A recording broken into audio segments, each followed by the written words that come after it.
1521 Burnett, that was our address. And I went there a few years ago, and the house was still there. It was a shotgun house. And it was not far from Audubon Park. It was not far from Tulane and Newcomb.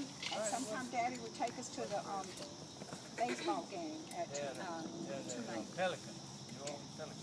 But we weren't far from Audubon Park. Okay, now let's see. I'm almost done. One more little tidbit here. Oh, then after the war, back to the lake, like Robert said. And we lived with Grandma for about a year while they were building our house. So, that's where we live. Yeah, we stayed with Grandma.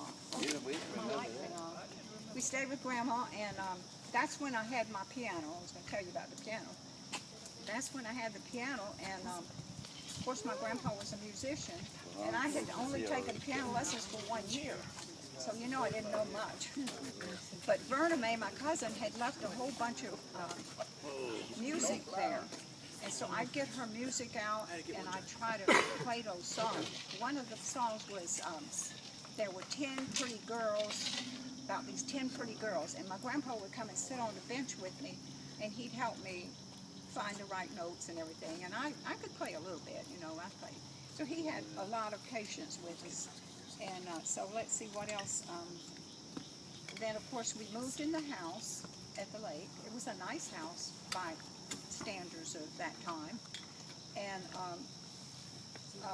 Robert, being 2 years older than me, when I was in the 9th grade, this boy asked me to go to prom. And Mother said, no, you can't go unless you go with Robert and his date. And that's when you were dating Barbara, I guess it was. And so, but something happened the night of the day, and you left, and I didn't go with you, and she let me go anyway, though, because she made a pretty dress for me. She made all my prom dresses. She made my wedding dress, all my bridesmaid dresses, and she sewed all that on a little pedal machine, you know. And she made all her own clothes when she was a girl, too. But anyway, getting back to the high school, so then we moved to Baton Rouge. That was 4450 Monroe in Baton Rouge. That's where I live. Yeah, and that's when he went to Catholic High, and I continued to go to Santa Maria because there were some teachers that were driving there every day from Baton Rouge, and they would pick me up, and so I was able to finish my last 2 years because I was in the school band, and I didn't want to go to another school, and so they let me do that. And I think they paid those 2 teachers $2 a week to let me ride with them. Well, gas was like 25 cents a gallon. Yeah. So anyway, I used to drive Robert's Ford. Robert had the cutest Ford car, 1950, I think. That's what it was. And so when he left to go to Korea, man, I had that car. And so I would drive to school in it my senior year. You can imagine that. And then I'd drive to work. I got a job, and I'd drive to work. But when he got back out of the service, then, of course, he took his car. But he let us have the car. And then I met this guy here, and he's doing this for me to hush. Well, you don't want me to hush because I'm going to say something nice about you. Then my junior year in high school, I think I met Chris at a dance hall in French Settlement where probably Robert met Camille, I imagine. And so then Well, that's that. It's killing him to be quiet up there, you know that? But you can have a little glimpse of what our childhood was like. And of course, we didn't dwell much on games we played or anything like that, but we did play, you know, the usual hopscotch, jump the rope, jacks, the girls played jack, marbles, and we had fun. We made our own fun. At Grandma's house, we used to make little roads, remember, under the tree with our little cars, you know. So anyway, we had fun. It was a good childhood, even though it was kind of hard at times. Okay, I give it to you. Amazing. Yay! Good job, Nana. Is there any way to get a little light? Christy, is there any way? All right, thank you. Light up that back? Thank Unc. Christy, Time. I know. if you turn the projector light on, what if you turn the projector light on the screen? Yeah, because all I'm getting is dark. Okay, turn it off. Turn it off. It's just distracting. You can turn it off. You want to turn it off? I can't even see him. I can't see them at all. But they have lights. I'm gonna tell you something about them. When we was I'll growing just up, get the video on audio. and me being the last one, the youngest in the family, I used to get a kick out of these two.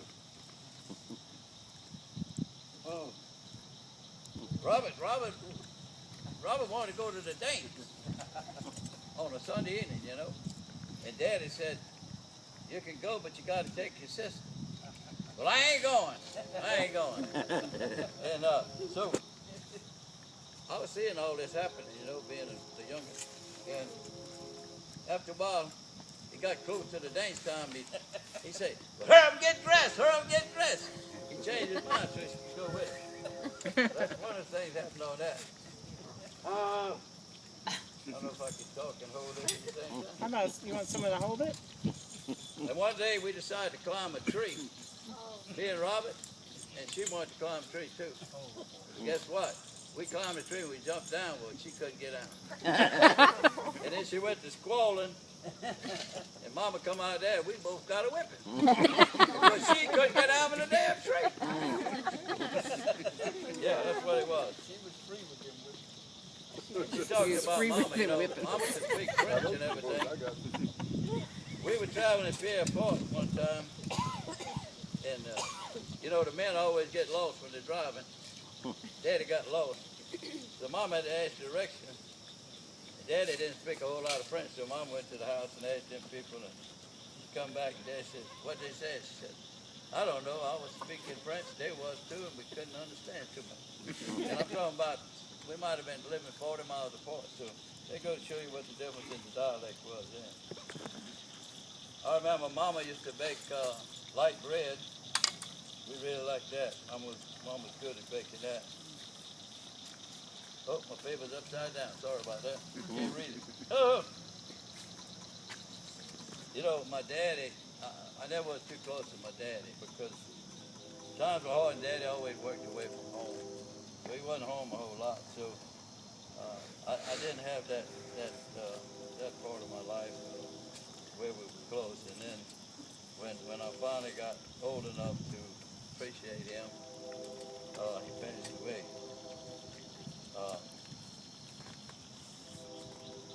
During the summer, Robert and Myrna and Mom and Dad, they were all working in Baton Rouge. That left me at home. So I was hired out, you know. I picked strawberries and beans, roast corn, everything else, but a lot of these same people that he talked about in the neighborhood. I remember we was kids and living in that little house at the lake.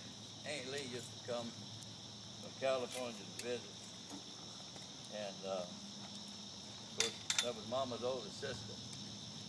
And that time during the summer we were going to catechism. I mean, we had to go to school half a day. And we'd come home and Mama had a big dinner prepared for us. Aunt Lee. She talked about grandmas and making ice cream. And back in those days, you turned it at home. We had a big freezer. We used to get ice at a place called the Port Benson, Louisiana, a big ice house there. And we get a big block of ice, and everybody make ice cream. And we'd eat so much, and then we'd run around the house because we'd try to eat some more. And we was kids, you know, we were born like a lot of people at the time. You know, times were hard. There wasn't much money. And I remember we used to pick moss and bones, animal bones, things like that, and bring them to Port Benson where they had a boat. You used to pick this stuff up, bring it to the yard. and we sell to make a few dollars like that. I don't know if y'all ever slept on a moss mattress. Grandma used to make a moss mattress, and it was stuffed with the moss. If you get in there at night, it was all nice. When you wake up in the morning, all the moss would be over there, and you'd be over here on that. But there wasn't nothing to hold it together, you know. And then that morning, they'd fluff it all up again. I remember when we first moved in New Orleans, Robert didn't move with us. He stayed with Grandma. He didn't want to come, and that was kind of a sad affair. And I'll never forget us driving down that gravel road, looking back and waving to him, saying goodbye. He stayed with Grandma. Grandma liked Robert. I remember when Mama used to get after him with a switch. Grandma would come running across the pasture to the fence and grab Robert up and hug him. And of course, that didn't make Mama too happy. And didn't get along too good. Grandma was tough, I'm gonna tell you. Don't be messing up when she's poaching coffee. She'd hit you with that hot paddle she was stirring the coffee with. Or don't mess up when she's sewing, because she hit you on top of the head with a thimble. And if you ain't never been hit on top of the head with a thimble, you don't know what that is. And then when you were bad, Grandma had what you call an armor. It's like a closet, but it's a piece of furniture. She'd lock you in an armor if you were bad. You didn't want to get locked in there. It was dark in